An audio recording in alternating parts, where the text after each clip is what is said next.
So the guest that I'm going to be having on Thursday nights at 7 o'clock will address reinvention in work and through retirement and health and finances and travel and even spirituality. All these folks will be talking about their passions and maybe how you can tap into that passion as well. Now, when it comes to reinvention, my first guest tonight is a 4-time best-selling author on reinvention. He's CEO, coach, and president of the Bolton Group, Chuck Bolton. Thank you for joining us, Chuck. I really appreciate the fact that you're here tonight. Diana, what a pleasure. Congratulations. Oh, for the first on evening? the inaugural event. I know. So thrilled to be here. Who best other than you to do this, really? Because this comes right into your passion. Reinvention is your passion. Your new book, we've got it here, Reinvent Your Productivity, 7 Habits for High Performance in a Turbulent World. So why are you so passionate about reinvention? Yeah, well, Diana, I've been an executive coach, coaching CEOs and their leadership teams for the last 18 years. And what I've seen is that the world is very different than it used to be 5 years ago, 7, 10 years ago. And these leaders are continuing to reinvent their companies. And my view is, how are you going to reinvent your company if you don't start by reinventing yourself first? And so the first book 4 years ago was about how do you reinvent as a leader, called The Reinvented Leader. And that's just kind of moved into a series on reinvention. And I've got more in the pipeline too, but this is the one that came out on January the 8th, Reinvent Your Productivity. And folks are struggling with productivity. And it's not just from a work context, but also from a personal context too. We're not getting as much done in our lives as we'd like. You know, we're just buried with the negative news and information overload, and we're multitasking, and there are lots of distractions. And I found that myself, that I was challenged with that. So a few years ago, I started digging deep and decided to write the Reinvent Your Productivity book after some research and seeing others that are very productive. Well, going from front cover to back cover on it, you have some of the best tips ever. But I want to let our viewers know right now that one lucky person out there will be able to receive a free download of Chuck's book or even a hard copy. But you'll have to hang in there until the end of the broadcast to find out if we can choose your name. One of our lights just went out. So chosen at the end of the presentation. So when I posted tonight's topic, I asked, are you overloaded with information? And, you know, people just responded to that big time. It's like they hate the negative news. They hate all the rest of that stuff. Right. It's just such a distraction. It keeps us away from what's really important in life. And reinvention is really a pathway. Reinventing your productivity is a pathway to a happier, more successful life. So we need to be very strategic and very intentional about how we operate. This is not about working more hours. This is not about more brute force. You know, everybody I know is going full out, right? Right. It's just doing it in a more strategic and intentional way, and really being able to make some big strides around your personal productivity. That makes you more happy and make you more successful too. Now, you know, what is the price that you pay if you're not more productive? Yeah, so that's a question that each of us has to answer. If I'm not as productive as I want to be, what's the price I pay? When I ask folks on a scale of 1 to 10, if you think back over the last 30 days, how productive have you been? Most people say a 5 or a 6.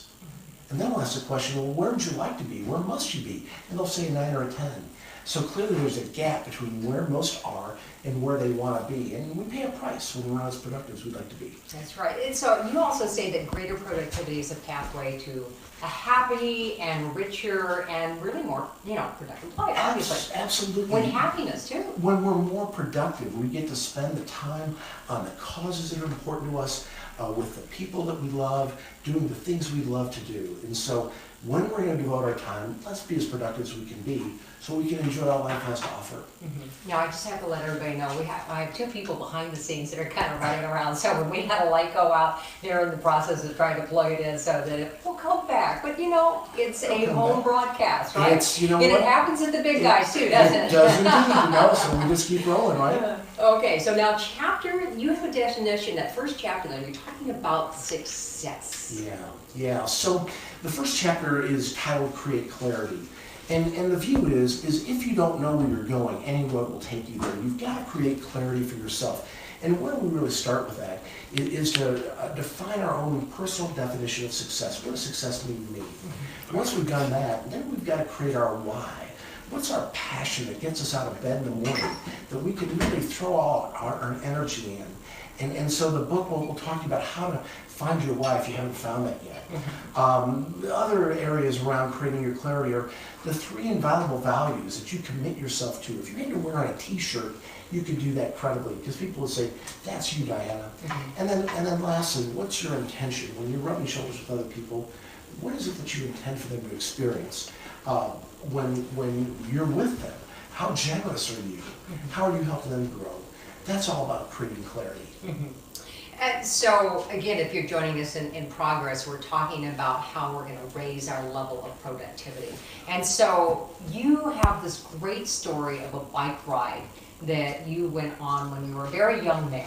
When I was a young man, so when I was 21, I graduated from college in 4 years, and I interviewed and I found a job that was in my major area, and it was all great. And the only, I guess, sort of bad news was that I couldn't start the job for 2 months at the start of the new quarter for this organization, which I thought was great because I could continue to live the life of a 21-year-old and have a good time. So I called my brother Steve. He lived in Frankfort, Kentucky. He still lives there. And I was living with my mom in a suburb of Chicago. And Steve said, that's great news. This is a Thursday night. He said, in 8 days, on Friday night, there's a Jackson Browne concert at the UK Rupp Arena. Why don't you join me?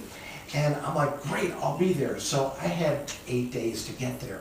And I was thinking about how I was going to get there. And my car I had was an absolute beater, couldn't even go that far. I didn't have any money. So I decided to ride my bike. And I had never ridden my bicycle over 10 miles at a time. It wasn't a very good bike, but I decided I was going to give it a go. So I got a tent, I got a backpack, I got a duffel bag, and I kind of mapped out my route. I thought if I could go 60 miles a day, I could get there in 6 days in time to go to the concert. Well, long story short, I got there in 3 days. The first day I rode 150 miles. The second day I rode 120. The third I rode 110. Got there several days before the concert, and I was really proud of myself, that I was able to ride like that. And my sister-in-law wasn't very happy with me hanging around that long, but I got there, and we went to the concert. It was great. And Jackson Browne's memorable song is Running on Empty, right? Heard that song, and instead of turning around and going back to Chicago the next day, I rode to Florida on my bike. And I talk about this in the book in some detail. But as I reflected back later in life, when I'm on this productivity mission, what is it that people who are really productive do? There were 7 habits that I applied when I was productive and in accomplishing this ride. And so I described the ride in some detail in the book and each of the habits that flow out of that. So it was quite the experience. 10 days of riding, 1,100 miles. I'm just amazed, and you didn't seem to be too sore during most of that. Maybe that's age. The legs were sore now, and I write it down. Something else is sore, after 20 miles. But at that time, it was not that tough to do. But in order to move forward, knowing these 7 habits, creating clarity is extremely. You have to know who you are, and you have to know what you're all about. You really do. And what is going to make you happy, and what is success look like for you? So it requires some reflection and really some self-awareness. And, that's not a place a lot of people like to go. But I think by the questions in the book, if you ponder those and you really think through those and write down your answers, you'll be in a really great spot around knowing your clarity. Because this is like a homework book for people who are really intent on learning how to be more productive. This is a how-to book. As you read this book, you need to do the productivity work to really get the most out of it. And part of this is, especially that first chapter, is you refer back to it in later chapters and said, okay, so here we are now. I don't know if this is in 5 or 6, but go back to chapter 1. This is what you had to do your homework. You bring forward the things that you did. This is really setting the foundation. So then we go into the second habit. And the second habit is choosing happiness. And I've written a couple of books on happiness. And happiness is so important because it drives success. A lot of people think, gee, when I'm successful, I'll be happy. But that's not the way it works. It's when you're happy, you're more likely to be successful. So people that are happy, as we know, they're more fun to be around, more fun to work with, they make more money, they have better relationships. And what is gold is that 40% of our happiness is programmable. In other words, we can reinvent our happiness if we know the steps. If you look at happiness, 50% is baked in, it's our DNA, and 10% due to life circumstances, but 40% we can program. So if we use the happiness skills There are things we can do to lift up our happiness. One of the most powerful ones is asking 5 magic words every morning. And that's, what am I grateful for? You think of 3 things, 3 people, 3 events that occurred in the previous 24 hours that you're grateful for, why you're grateful for those things. You put them in your logbook, and you do that for 30 days. It's a 30-day challenge, a gratitude challenge. It will boost your happiness. So there are 7 skills in the book, in this chapter, around how to lift up your happiness. Well, and you also devoted an entire book to this a couple of years ago. I remember at that point you sent me a link where you could take all the questions and then it graphed out what your scale of happiness was. That's right. So, I saw it. I've kept it. so there's a free assessment at thehappinessreport.com. And you take this assessment, it takes about 5 minutes, and you'll see where you fall from a happiness standpoint on the 8 key areas of life. And in last year's book, Reinvent Your Happiness, I also showed the results of having had over 1,500 people take this survey. Mm-hmm. And so it's broken down by demographics, and we can see where men are most happy and where women are happiest, and where millennials and Gen Xers and baby boomers are happy. And speaking of that, guess which is the happier sex, men or women? That's an excellent question. Yeah. I don't know. I don't know that. I may be getting myself in hot water here, but according to the 1,500 people that took it, yeah, men are slightly happier than women. Women scored a 69, men at a 71. I wonder if is that because women are multitasking? Maybe guys are, more one room at a time? I'm not sure. Guys, the dimension of life that they are happiest about is in fun, and so, maybe it's guys just not really thinking too much about that. But take the happinessreport.com and you'll okay, we'll find results. out more of the components of the happiness. Yeah. Number 3 here is renew energy, and that was that struck a chord with me. Yeah. So, the leaders that I work with when I speak in front of groups, I ask the question of them, like, how many people feel like the demands in 2018 are going to be greater than they were in previous years? And virtually every hand goes up. And then I'll ask the question, and how many of you are increasing your capacity? And people are like, what? So demands are going up, capacity is staying even, or maybe even going down, right? As we get older, we don't have the capacity we used to have here. So how do we handle that? And everybody thinks it's important to manage their time. And it is important to manage your time, but what you really want to do is you want to manage your energy. And we expend energy, and we can renew our energy. And there are 4 kinds of energies that we talk about in the book: physical energy, mental energy, emotional energy, and spiritual energy. And so just like we use that energy to get something done, we can renew it as well too. And there are myths about energy, so if I sleep an extra hour, that's another hour of productivity I'll get. Wrong. Sleep is the most important tool we have for physical energy. 97% of us need 7 to 8 hours of sleep, but most Americans are in chronic sleep deprivation mode. Right? So get an extra hour of sleep. That's huge. We're also not hydrated. 75% of Americans are not properly hydrated, so drinking water and getting your sleep will boost up your physical energy. So more tips on how to boost up your energy. One of the tips that you have in there, or at least one of the, I love your graphics, by the way. There are always kind of some cute little things dropped in there, but you said that it's, you want people to consider having a sprint and not a marathon. Right. Why? So, people, especially when you work day in, day out, Monday through Friday, 8 to 5, it's a marathon, it's a grind. That's not the way to get things done. The way to get things done, to be massively productive, is to think about your time as a series of sprints. So it's taking 50 minutes and eliminating the distractions and working just on that one top thing. Working on one thing for 50 minutes, set a timer on your phone at the end of the 50 minutes, renew for 10 minutes. Do a little release meditation, right? Just rub your palms together, put them over your eyes. We have so much eye strain from looking at screens. That helps rev you back up. Hydrating, getting up and walking around a little bit, maybe using a resistance band. Listening to soft music for 10 minutes will help you renew. And so we want to be able to manage transitions from meeting to meeting. If we're going to be really productive And looking at the day as a series of sprints is a very powerful way to increase your productivity. It's a must. We have a question coming in. Why don't we find out what's going on, Carlo, and we find out who our questions are from. I think it's Fiona. She says, is it realistic to be at 10 in productivity? On a 1 to 10 scale, 10 is perceived as perfect. Is there such a thing as perfect productivity? Wow. Thank you, Fiona. Yeah, that's a great question. I think it depends on the rater. I think a lot of us who are kind of critical of ourselves would never say we're quite at a 10. But what if we take that productivity level from a 5, let's say to an 8 or 9? What would that mean for you? How significant would that be in your life? And so that's what we want to do. We're not going to get to a perfect 10, but if we get to an 8 or 9, that's huge. Yeah, because I think of a perfect 10 is like, I don't even think I get in the 8 or 9 range. Yeah, right. To your point, most of the people answer probably a 5 or 6, but what's that key concept of what an 8 or 9 should be? Because if we're answering we're in the 5 to 6 range, right, and yet we want to be doing that more, it just seems like that's doing more things. It isn't doing more things. It's really embracing these 7 habits and then following the Reinvent Your Productivity operating system.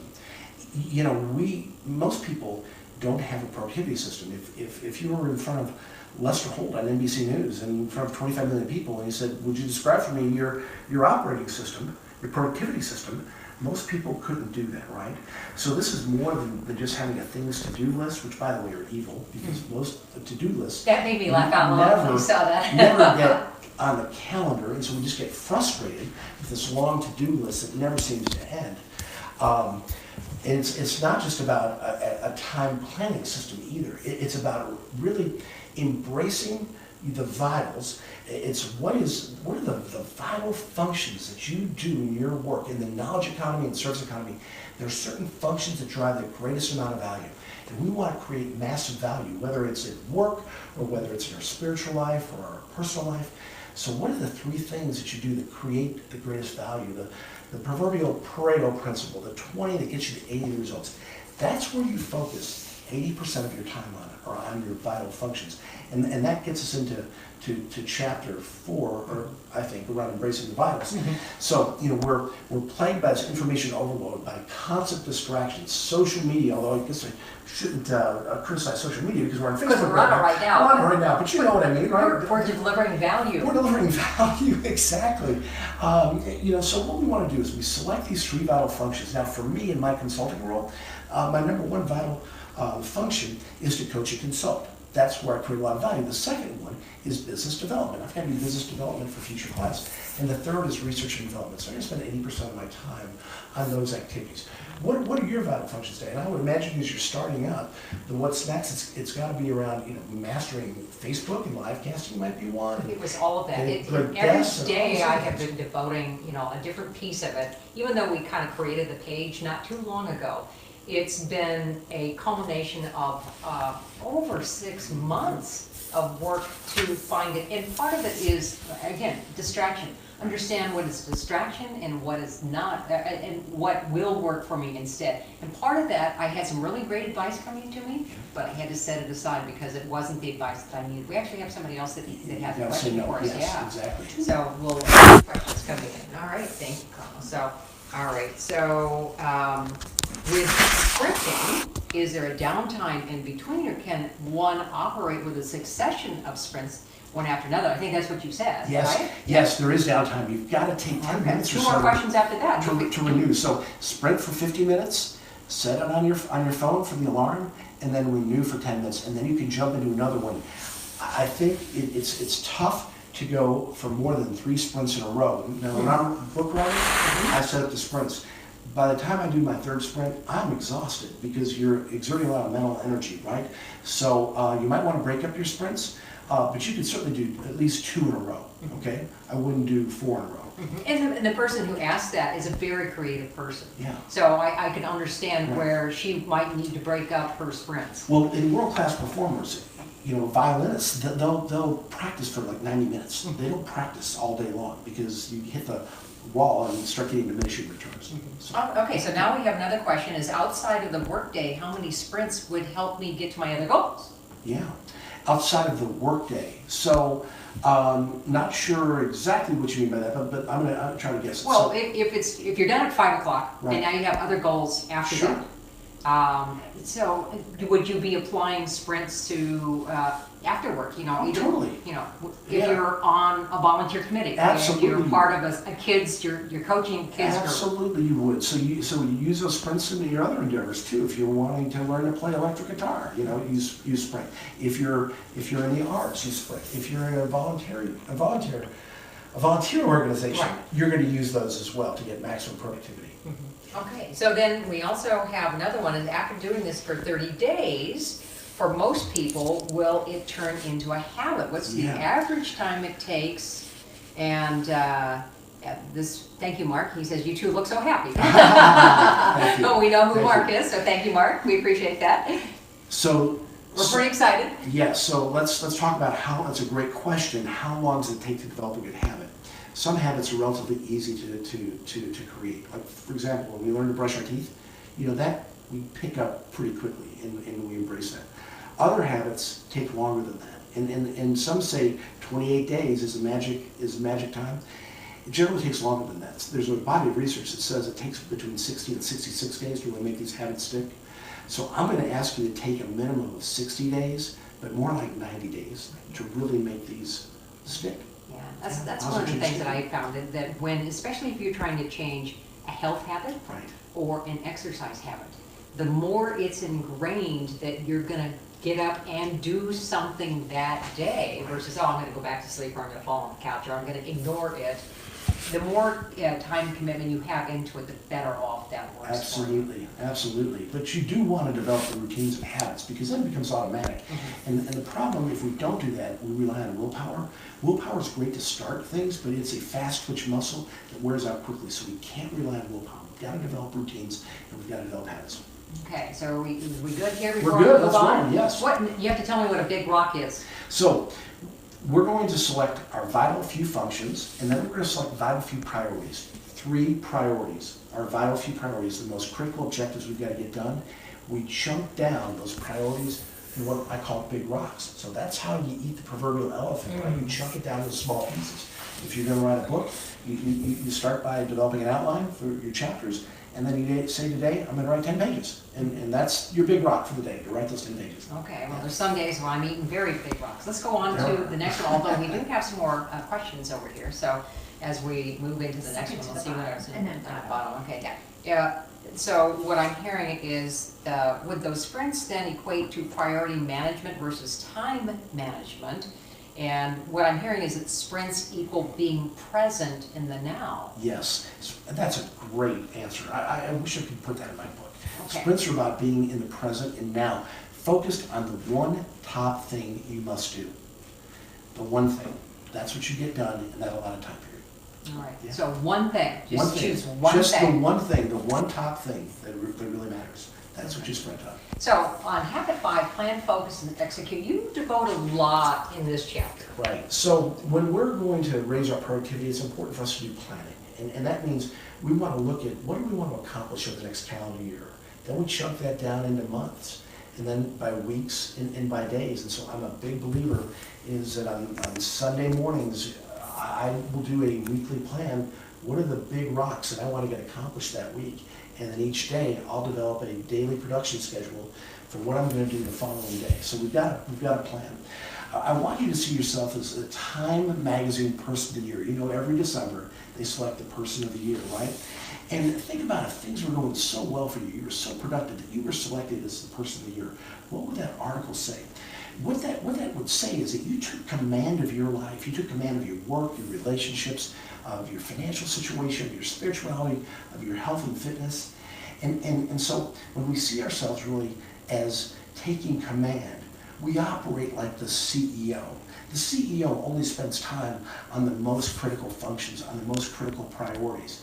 And they're very willing to say no to things that are less important. So I know sometimes, you know, we just sort of do things because they get in our calendar or schedule sometimes. Not everything is equal in importance. So we're going to We're going to differentiate what's really important. We're going to schedule our greatness. We develop these weekly and daily production schedules, and we get those in the calendar. We take those big rocks, we make sure they're in the calendar, we get our sprints. And then when it's time to execute, we focus on the one thing, we do our sprints, and we execute. I'd like to see you doing 3 or 4 sprints a day. Wow. And really executing. Imagine what you could do if you had 3 to 4 50-minute dedicated sessions on your most important vital priorities and big rocks. It You'd just seems kill like, it. yeah, You would kill it. you would kill it. I Yeah. just, sometimes though, I feel that because either of social media or some other things, that the things that I want to spend the most time at, I have to set aside because now something else has come in that's a bigger shark biting at my backside. Yeah. And so then that means that once that fire shark is put out, Right.